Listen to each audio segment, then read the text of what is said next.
मैं मानता हूं, लेकिन टीवी चैनल के पीछे बहुत सारे षड्यंत्रकारी भी थे। ऐसा नहीं कि टीवी चैनल ने चला दिया, बहुत सारे लोग पीछे लगे हुए थे उसके।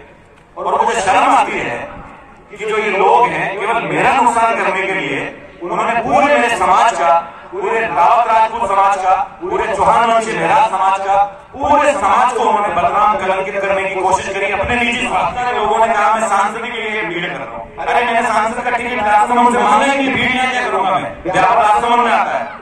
मैंने टिकट की दावेदारी करी मसूदा, जहां से मैंने टिकट लिया था अजमेर से। वो दावेदारी मैंने इसलिए करी कि झूठ बोल के जब आप ये कह सकते हो गिरावत राजपूत नहीं है, तो हम भी एहसास कराते हैं कि गिरावत राजपूत है और हमारा हक है। राजा सिंह रावत जी 25 साल तक सांसद रहे, तो मैंने दोबारा सांसद मांगी। तुमने हमारी विधायकी छीन ली, तो हमने सांसद मांगी, क्योंकि हमारे को हमारे अधिकार, हमारे स्वाभिमान की बात थी। आप मुझे छोड़ो ना, किसी ने रावत को सांसद का टिकट हुआ, मैं तो मेरी बात ही नहीं कर रहा हूँ। लेकिन जो माहौल बनाया लोगों ने कि मैं मेरे लिए सांसद का टिकट मांग रहा हूँ, मैं सोमन का कह रहा हूँ, मुझे कोई इंटरेस्ट नहीं है। आप किसी भी रावत को टिकट दे दो इस सभा से। ये वीडियो रिकॉर्ड करना, सब रावत समाज के भाइयों को बोलना कि जिन्होंने ये कहा कि मैं सांसद के लिए यहाँ कर रहा हूँ, मैं यहाँ से राजसमंद से सांसद की दावेदारी नहीं कर रहा हूँ, महाराष्ट्र बात की सोगन झूठ बात। और जिसको राजसमंद से टिकट लेना है, मैं ताकत से, ये समाज के लोग वो सब उसके साथ खड़े हैं। कोई भी लड़ो चुनाव, कोई भी टिकट मांगो, हम उसके साथ हैं। लेकिन थोड़ी सी अपने स्वाभिमान को जगाओ। जब कोई व्यक्ति आपको एक खुले मंच पे भारत के टीवी चैनल पे ये बोल दे कि रावत राजपूत नहीं है, फिर आप महासभा में लगा के घूमो रावत राजपूत महासभा। कौन पूछ रहा है आपको? रावत राजपूत नहीं है, ये टीवी चैनल बोल रहा है, ये दुनिया बोल रही है, समाज बोल रहा है, आपका जाति प्रमाण पत्र बोल रहा है कि उस पर रावत ही लिखा हुआ, राजपूत लिखा हुआ नहीं आ रहा है। तो ये जो लड़ाई है मेरी, जो लड़ाई आपको लड़नी थी, वो लड़ाई मैं लड़ रहा हूँ। वो लड़ाई मैं इसलिए लड़ रहा हूँ कि उस न्यूज ने, उस टिकट ने मेरे पूरे समाज को दुखी किया। तो ये स्वाभिमान की बात है। और पृथ्वीराज चौहान के वंशज कन्वर्टेड मुस्लिम, ये जो न्यूज चल रही, मैं आपको फिर बता रहा हूं, चाहे वो मुसलमान कोई भी व्यक्ति हो, चाहे वो कोई भी हिंदू व्यक्ति हो, और चाहे वो कोई भी टीवी चैनल हो, अगर चौहान वंशीय पृथ्वीराज चौहान के वंशज को किसी ने मुसलमान बोल दिया और वो मेरे सामने आ गया, मैं उसको जेल की चक्की पिसवाऊंगा, किसी का बाप उसको रोक नहीं सकता। ये आप स्पष्ट मान के चलो। और जो भी व्यक्ति, चाहे कोई मुस्लिम बन गया, चाहे कोई ईसाई बन गया, चाहे कोई मीणा बन गया, वो उसका व्यक्तिगत विचार होगा। पृथ्वीराज चौहान कब मुसलमान रहे? साहब, मुसलमान को तो मार के मर गए।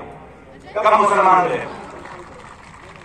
जो व्यक्ति, कोई वो XYZ, मैं किसी के लिए बोलता नहीं हूँ, जो व्यक्ति स्वयं वो व्यक्तिगत बोले मैं फलाना ढिमका, मैं मुसलमान हूँ, तुम कैसे बोल सकते हो पृथ्वीराज चौहान वंशज मेरा मुसलमान है? किसी की हिम्मत नहीं है। कोई जाति मुसलमान नहीं है, जाति मुसलमान हो ही नहीं सकती है। तुम्हारा पर्सनल सवाल होगा, तुम्हारा पर्सनल जो एजेंडा होगा, तुम कुछ भी बन सकते हो। तुम ईसाई बन गए, तुम मीणा बन गए, तुम मुसलमान बन गए, वो तुम्हारा व्यक्तिगत मसला है। वो किसी एक जाति का, पूरे समाज का मसला कभी नहीं हो सकता।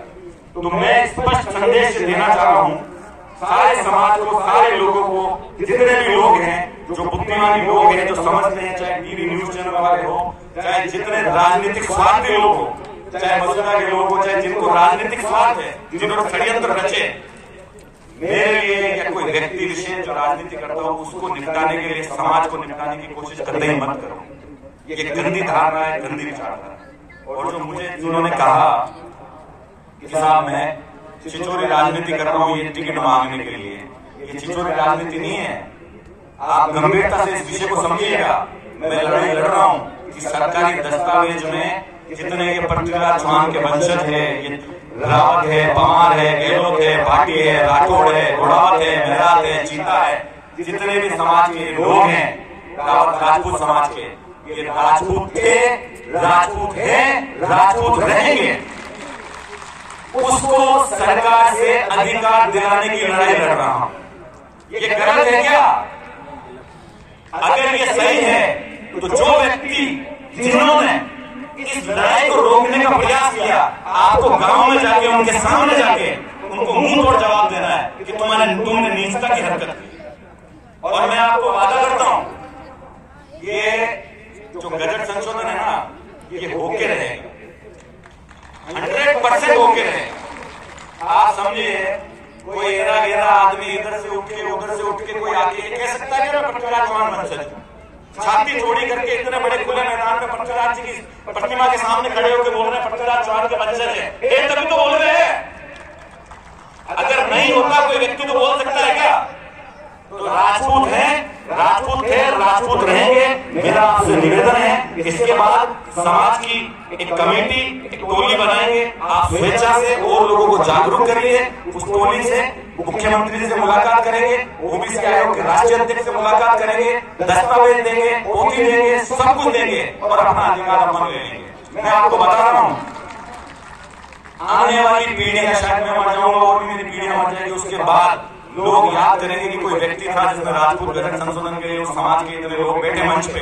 ये मंच की फोटो रहेगी कि इन लोगों ने गठन संशोधन के लिए एक आंदोलन की शुरुआत करी सम्राट पृथ्वीराज चौहान स्टेडियम में और वो गठन संशोधन करा के छोड़ा।